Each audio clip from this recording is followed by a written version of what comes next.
Now, Texas has been dubbed a clean energy powerhouse, with wind energy being a big part of the state's grid. Texas is home to more than 15,000 wind turbines, and that is only set to grow as the Biden administration pushes more and more green policies. But as we know, there are challenges when it comes to this sort of technology, including their own negative impacts on the environment. That's one of the big questions explored by Ron Kendall Jr. from Yucca Films, who's created a documentary about the lifespan of wind turbines and where they go once they've been all used up. Here's a little bit. These are all expired blades that have reached their usable life and have come here to die. A lot of claims of recycling these blades, but we're not seeing any of it. These have been here for years, and you can see these are some of the end sections of the blades, and they've been cut in half. Some of them have been cut in half to increase stacking efficiency. Some out there have just been kind of chopped up and they're really decaying. I'm pleased to be joined now by independent journalist, filmmaker, and wildlife specialist Ron Kendall Jr. Ron, thanks so much for coming to talk about this here. As we saw in this clip, these blades are being held at a facility in Texas. What happens? Is this just normally what happens to wind farms or windmills when they've reached the end of their useful life? Yeah, James, thanks for having me.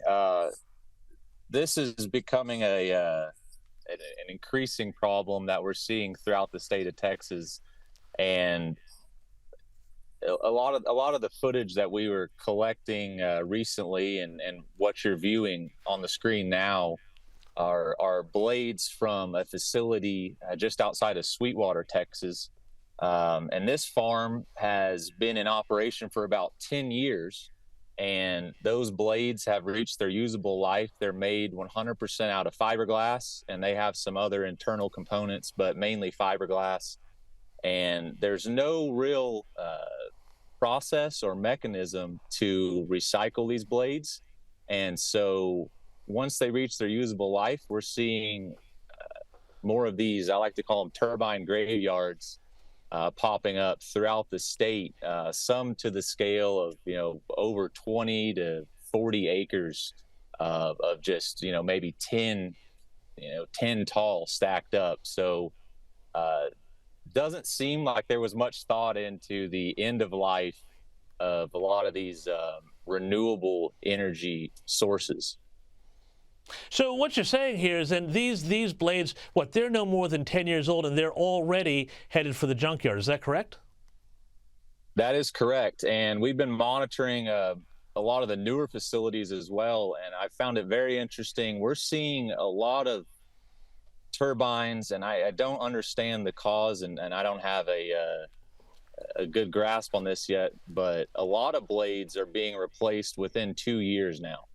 Right. What we're seeing on some of the newer facilities. So it seems to me then, we're sold in Australia this whole idea that wind farms are this completely clean, green energy, and yet we see here, I don't know if you've got the same problem in Texas, that you get bird life kills, you get the whole cost of making the windmills, of course, which are big industrial sorts of things as well, and now you've got this whole waste problem here. Are the producers, or the people who put up these wind farms, they sell it as a green technology, zero waste and all of that. Are these sorts of factors factored in Texas when people are trying to sell people on, the glories of wind farms and the new green technology? Well, I think it's still a new enough technology that,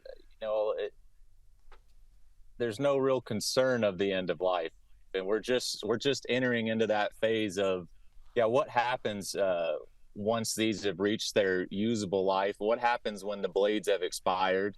And then what happens when the entire structure has reached its full usable life as well? And, set aside the carbon cost of developing these farms and building them, putting the structures up, the wildlife cost.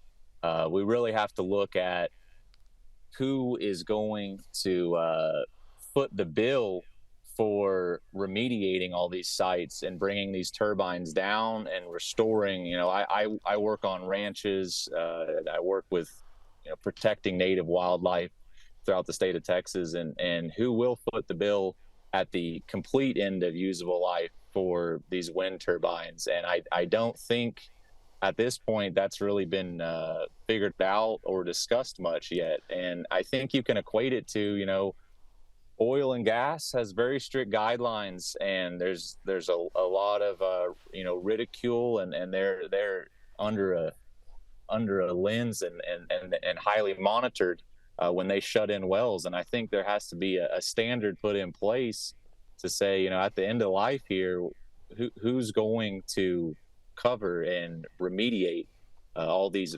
massive farms that we're seeing growing throughout the state and around the world.